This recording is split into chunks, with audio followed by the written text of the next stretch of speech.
Hey guys, how's it going? I hope you're all doing well. As you can see, we are in my car again, like we've been, I think, 2 times in the past. And both of those videos revolved around a Raspberry Pi car stereo. And this is kind of a continuation of that, but a little bit different. I want to talk about why I finally decided to get rid of my Raspberry Pi car stereo. For some transparency, a company called ATOTO did reach out to sponsor this video. So if you're not interested in car stereos, some chat GPT stuff, if that kind of stuff doesn't interest you, I totally get it. This video may not be for you, but I just want to be upfront. This video is about car stereo stuff, not necessarily home servers and Docker and that sort of stuff. So if you're interested, stick around. If not, I will definitely, hopefully, talk to you in the next video. So let's jump right into this. This has been my dash for more than a year now. And it's been great. It really has. It's been a lot of fun. If you're not familiar, this is a Raspad 3 with a Raspberry Pi 4 gig in it with Android Auto and that sort of thing through an application called OpenAuto Pro. I've made a couple of videos about OpenAuto Pro and it's been a lot of fun. The problem is with using a Raspberry Pi, it takes forever to boot up. Let me show you. Like, I'm going to reach over to here. And here's the other thing. Like, my car is running, right? But in order to get this to work, I have to manually turn it on. There's a button over here that I have to press and hold for like 5 seconds. Okay, I heard my speakers click. There we go. So now it's in boot up mode. It's doing what it needs to do here. We're gonna keep a time code or whatever on the screen here so we can see exactly how long it's gonna take us to get to our boot screen here, or to our home page rather. There we go. Okay, so now we're on my dashboard and that's great. That took us probably 30-45 seconds. So again, this is great. Like, I've got Android Auto. I don't have my phone hooked up.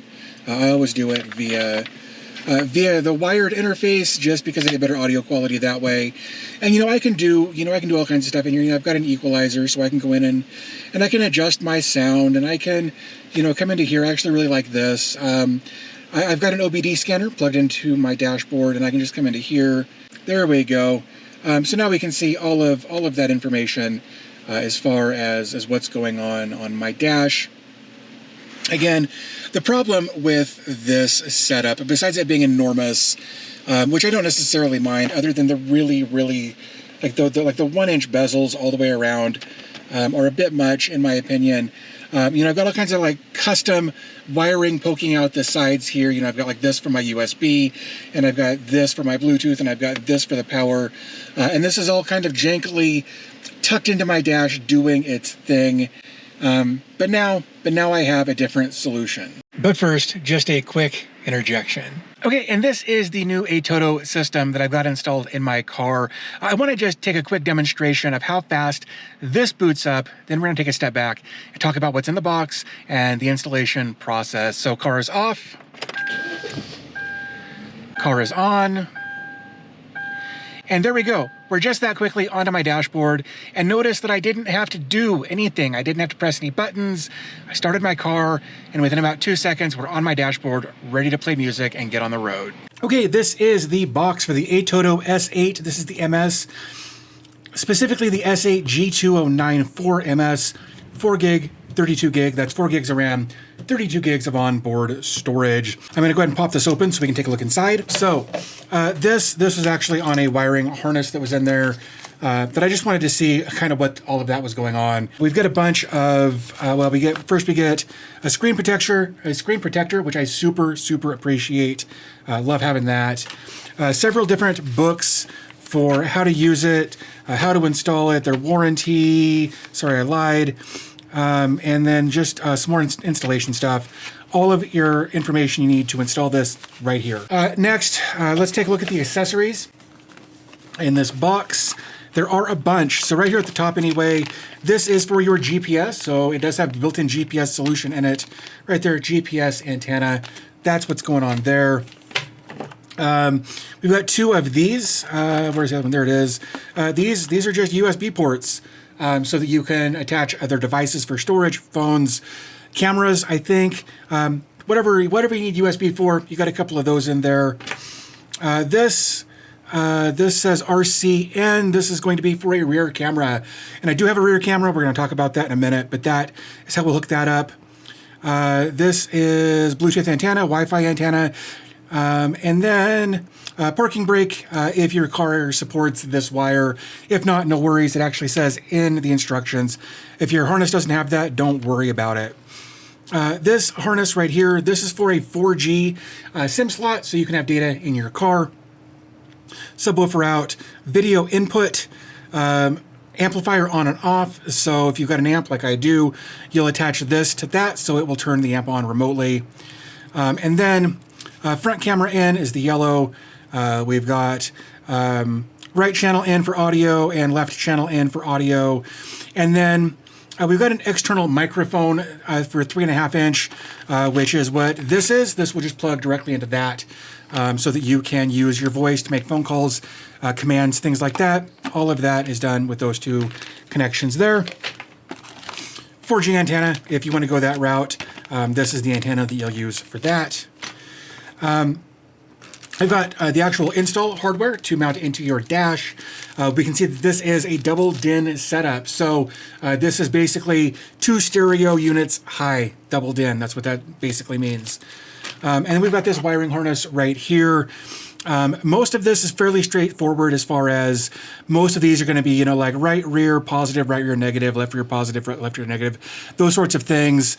Like you've got an accessory, so this is for when your car is on, the stereo will come on. You've got a battery connection. This is your constant 12 volt, so that it keeps the clock going and all of the stuff that requires constant power. But that's how you'll connect that. That's part of a normal stereo wiring harness. And then again, we've got like a power antenna, more speaker stuff. This is right rear. This is for your dimmer. If your system supports that, you can dim that as well. We've got a couple of these steering wheel keys. There's this one, this orange and black, as well as this brown one. Depending on your car's wiring harness, you may need to use one of these or possibly both of these to make your steering wheel controls work. However, if you've got an aftermarket stereo in your car already, like I do, you may already have a third-party solution that has a 3.5mm jack. That's what this unit right here is for. That's what I'm going to use. But again, you may not have that, and your car may need one or both of these wires to get your steering wheel to work. And then more speaker stuff and your ground, your chassis ground. That's what's going on there. And then these are actually pretty neat. We've got 2 of these. These are so that you can tap these wires into this harness and have RCA outs for your, let's say you had amplifiers for your front and rear, or a 4-channel amp for your front and rear. You would connect these to this, or sorry, this end to this, and these to the amplifier. And that's how you would connect that. Some stereos by default just have RCA outs for front and rear. This uses a different solution, but the solution was actually included. I thought that was going to be extra, so I'm stoked that it was there by default. And then, of course, the main star of the show, the reason that we're mostly here. This again is the 9-inch ATOTO S8. We'll take a look at the front in just a moment, but on the back, we're just going to set this right there. So your FM and basically your normal stereo antenna is going to go here. Wi-Fi antenna that we talked about a minute ago goes there. GPS, 4G, your main power harness, and then all of your accessory harnesses are going to plug in. And what I love about this is each one of these harness plugs is a different size, so you really can't screw that up. And I'm really glad that they took the time to make that what I would say idiot-proof. So I shouldn't have any problems here. That said, if we flip this over, while we're flipping it over, typically a car stereo unit, like an aftermarket, is about this big. This is twice that, so that's why it's called a double DIN. Basically 2 units, or 2 stereo units tall. Also, I guess while we're here, this is what a double DIN is normally sized as. This is going to exceed the parameters of that, obviously. So this screen and the surround and all of that is going to take up part of your dash. So just that's something to keep in mind as far as that's concerned. This will cover part of your dash. That said, if we flip this over, we've got a mic built in, which I think is weird. I don't know why they would do it that way, but maybe it's for the built-in digital signal processor. I don't entirely know, if I'm being honest. We've got power and mute, so press and hold for power, tap for mute. Volume up and down, forward and backward for probably switching tracks, that sort of thing. Button to go home and a full reset button. So that is everything that comes in the kit for the ATOTO S8. Again, this is the 9-inch model. With that said, let's take a look at some of the accessories I got to go with this. This is the USB DVR. This is going to be a dash cam. ATOTO did send me this along with the stereo unit that's now out of frame that I pointed to there. But this is effectively, man, this is a webcam, right? Like, if we're being completely honest, it comes with little instructions there on how to use it, how to get it set up. But then it's got this cable. We'll come back to this. And then it's got this long, I don't know, 5, 6, 7 foot, probably 2 meters worth of USB. Like you got the USB here, and then this connector that connects to this end of the actual unit itself. On the top, we've got some probably knockoff 3M tape to stick to your windshield. And then on one side, we've got probably a microphone. I believe this is going to be a speaker. And over here, this has its own micro SD card slot, so it's not going to take up the storage that's on the actual unit itself. It has its own separate storage, which I appreciate. And then once this is stuck to your windshield, you can adjust the camera here. There may actually be controls in the head unit, I don't know, but you can adjust this however you need to get the best angle for viewing your trip down the road. And then the last box that we're going to take a look at here, this is actually the backup camera. I bought this for myself. I figured while I was putting all of this together, I may as well do the whole solution. So we're going to go ahead and pop this. Oops, we're going to go ahead and pop this open. So this is going to be the main unit. And then some instructions if you're not sure how to set this up. And then here, this is actually a calibration blanket, which I've never experienced before, but basically, oh, come on, there we go. You unwrap this, you lay this down behind your car, and then you can calibrate your backup camera with this. I've never done this, but I think it's an interesting idea, so I'll have to see how that goes. And this is the backup camera solution. Here we've got a mounting bracket. It actually goes this way.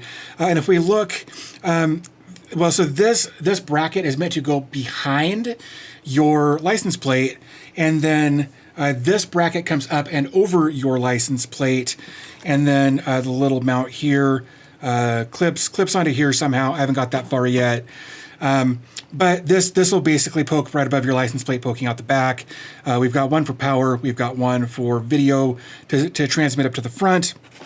And then this really long cable here, basically these two, I believe, will plug in into the camera itself, and then this will plug into the back of the stereo. Okay, so now let's dig into my dash. So this is, I pulled all this out. Obviously here we can see the actual receiver. It's a Kenwood, and I've just got that attached via 3.5mm cable. Anyway, I also want to clean up some of the wiring back here, make it look nicer. A few moments later. Okay, so this is what is in my dash. This is, of course, the wiring harness that goes from the S8 into my dash. And I know it doesn't look great. There's a lot of things I could have done better with the wiring and that sort of thing.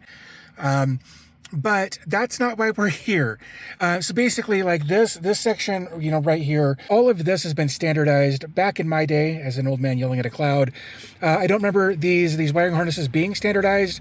They are now. This made it super easy. I just had to match up the colors and verify that they actually matched, and they did. And then I soldered everything together and shrink wrapped everything. There, you can kind of see it right there. You can see where I soldered and shrink wrapped everything there. This is RCA-N for audio, video, left and right. We've got a camera thing here. We've got, this is for my microphone that is right there on my steering wheel column. This is for my subwoofer out, the 12-inch kicker in my trunk. This is for a camera, if I didn't already say that. But everything here made super sense. The way it all went together, I really appreciate that. So there's also these metal plates here that bolt into both the stereo and then into these mounting kits that go into my dash plate. And that was super easy to put together. Everything they did here just makes sense. What else? Oh, this white wire right here is for my 4G antenna, and this is for my GPS. My 4G antenna is right there in my on my dash, tucked away very neatly and nicely. And then my GPS module is right there above above my rearview mirror. Hi. So that's all that's going on there. It was super easy to install. So let's get this back in here. A few minutes later. Okay, so here we are. We're on my dashboard. This is Android Auto that is currently running from my Samsung device here. Notice wirelessly, so that's awesome. So this is what it looks like. That's not where I am. I've moved my map, but I've got obviously I've got Spotify. I've got my maps. I can change my songs using my dash or my steering wheel over here. Via the device that I showed you earlier in the back of my dash. If I come to the home page, this is what my homepage looks like. And CarLink is basically Android Auto. They've just named it something different. I don't know why. You know, we can do just Bluetooth music if we don't need Android Auto. We've got that option. You know, we can come in, we can take a look at the equalizer. We've got equalizer separate front and rear, which I love. There's a loudness option to turn on and off, and then you can just reset it to default if you want to do that. This device does have a DSP or a digital signal processor in it, so you can adjust the timing and that sort of thing. You can boost the rear speakers. We've got bass boost based on frequency, front and rear. Sound field allows you to kind of decide who is going to get the best audio experience, and you can manually move that around however you want, but I like it right there. We've also got a crossover for front and rear, so you can kind of set that where you want the crossover to be. And then I think, yeah, that's everything in there. You know, we've got a backup camera we can manually set, and there's my garage. Or I don't know if you can see this. I'm going to put my car in reverse. There we go, and it does the same thing there. So I love that. I've got a dash cam tucked up under my rearview mirror there. If I hit this, I'm going to show you some pre-recorded footage. Oh, in fact, you can't see it, so that is even better. I forgot I covered my windshield, so you can't see it. But let's do that. We'll just pick a random one there. That's how good this camera looks. I'm super impressed with that. Looks really good. Let's go back to our home page here. OBD, so I managed to maintain my OBD information here just like I had on my previous system. This one uses an app called Torque that was much easier to set up than it was on my Raspberry Pi. And that's all working in real time. Absolutely love that I've got that as an option. Google Maps, obviously. And this is basically a tablet, so you can install whatever apps on here you want. They've got a custom app store called Find Apps. There's also the Google Play Store there. All kinds of other stuff going on. Also YouTube, if you wanted to go that route and watch YouTube. I don't know what that was, but anyway, so, you know, you can just go... You can go watch. Let's go see if I can find to my channel. There we go. Nope. No, I want to view my channel. There we go. Here's my channel. If we want to watch a video. And I'm going to paste that in there. So here is the command that we were given to deploy a Docker container. So there's how you can watch YouTube in your car with this, as long as you've got a network connection of some type. I've got a 4G connection here via the SIM card that I put in earlier. But there's YouTube. I really dig that. What else? Oh, you can add widgets to your dashboard if you want to do that. So again, very much like a tablet, but you know, custom and fits in your dash. And I love that. There is one other thing here that I wanted to show you real quick. They actually asked me to talk about it, but I want to talk about it too because I think it's interesting, and it's called Drive Chat. So if I go to my home screen, I can say something like, "Hey, Kia, tell me a funny joke."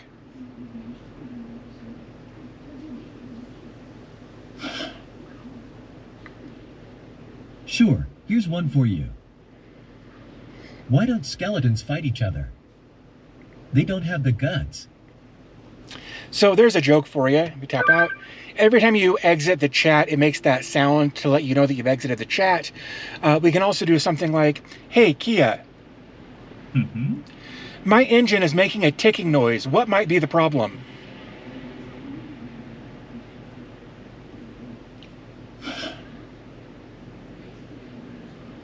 A ticking noise from the engine could be due to various reasons. It could be a sign of low oil level, a worn-out accessory belt or tensioner, or even a problem with the valve train. Anyway, you get the point, and that's all done through ChatGPT. That was specifically ChatGPT 3.5 Turbo, I believe. But all of that is done through ChatGPT. If you're into that kind of thing, it's there. I really dig this. And if you want more information about, specifically about the Drive Chat app, they've got a great video on their channel, ATOTO does, about how to use that, some of the different things that you can do with it. So definitely check that out if you're interested. In the settings over here, we've got WLAN usage, and you can see all of the information for that. We've got data usage. That's how much data we've used on, I believe, on the 4G mobile data. Oops, I want to turn that back on. SIM info, I'm not going to show you. Mobile network hotspot tethering is available here. For the device, we've got display. We can change our wallpaper, and it comes with several in here by default that you can choose from. Oops.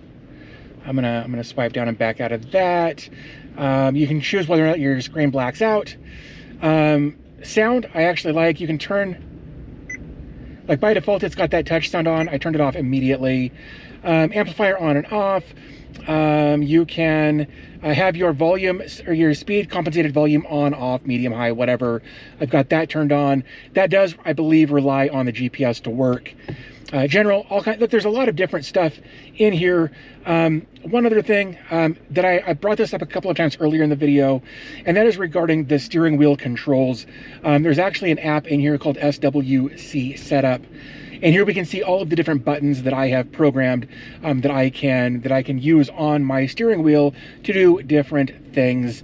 And I can't answer my phone with my steering wheel because my steering wheel's dumb, and somebody who owned the car before me poured something on it that made it not work well, and I need to clean it. But this is how you can actually train the stereo to work with your specific steering wheel setup, as long as, of course, you've got a smart steering wheel or a steering wheel with buttons, whatever.